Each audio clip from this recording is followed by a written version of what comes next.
Okay, Corey, you got to stay. Back in 59 and 60, a group of mostly Quakers, it wasn't a Quaker organization per se, but it was mostly Quakers, gathered. They created something called the Vigil, and it was a 24-hour vigil at Fort Detrick to draw attention, the world's attention, to the fact that that fort was now doing this research into germ warfare, as they called it. The question became, for the people in the larger community, the Frederick County community, was why can't we do this type of research?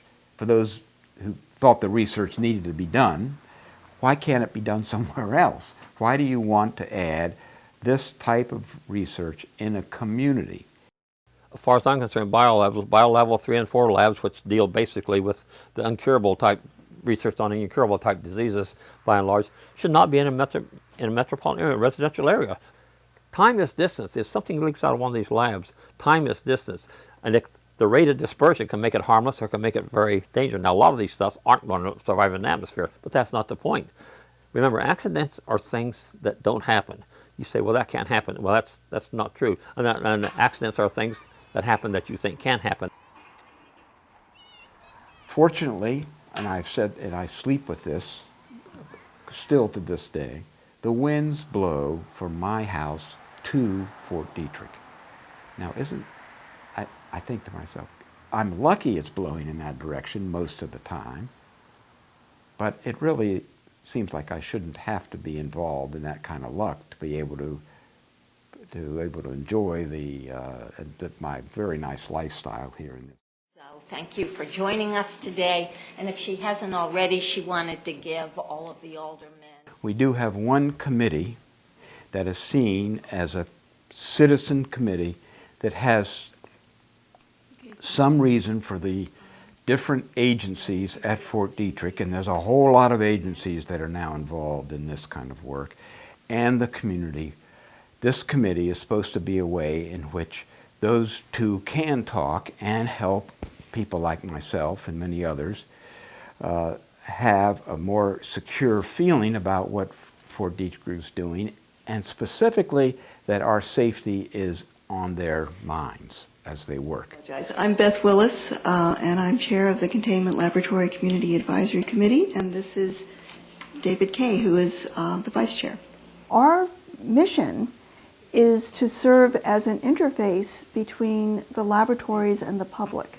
You know, just to put it in context, Frederick is the national headquarters for biodefense research, and we started pre-anthrax letters with one small laboratory, and now we have the largest campus of high-containment biodefense laboratories in the nation, if not the world.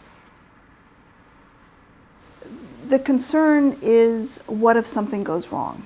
Our scope of work includes all of the large federal labs located at Fort Detrick, but it also, I mean, Frederick is a booming biotech community, and it's an important, very important industry to Frederick. Our scope includes any biosafety level 3 labs. Now, these are labs that would work with things potentially like anthrax or plague, things that are not considered bioweapons pathogens, but certainly could cause a public health problem if not properly handled. We think having employment and the stability of that employment is very good for our community. There certainly have also been some concerns from some people about public health and safety risks. I think if you look around the country, you see some of these high containment labs in university settings and in other settings. And I think one of the advantages of having this work done at Fort Detrick is you have a much more secure environment.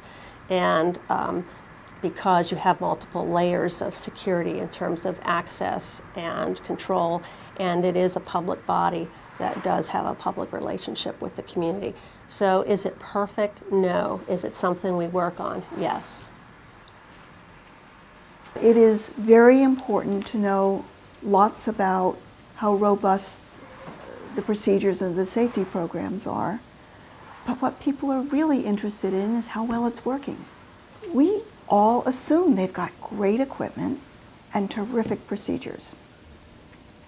But the committee has therefore, and certainly because of the kinds of questions we've gotten from the community, taken a position that we would like to see fact-based evidence of safe operations, because our committee does not feel it is appropriate for us to stand there and say, we've toured the labs, let me assure you it's safe. That's as condescending as anything we've heard from others, and we're not going to do that.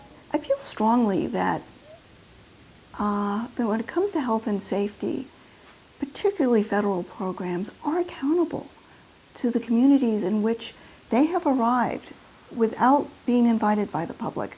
I'm not saying there's not tremendous economic benefit, et cetera, but we didn't get to vote on this.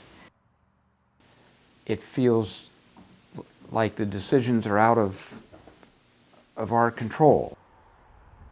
I've been writing letters and pushing for with our local people and also my United States senators and representatives. We need a single source place to report all the United States for all levels of biolab. But if you have one standard on how labs are run, how people report from the whole 9 yards down, I think people would feel safer and you'd get a lot more. I think you get a lot more research done because people would have confidence and they wouldn't mind spending the money to apply to this research because they would feel that it was being regulated and that they would have a say in it through their elected officials.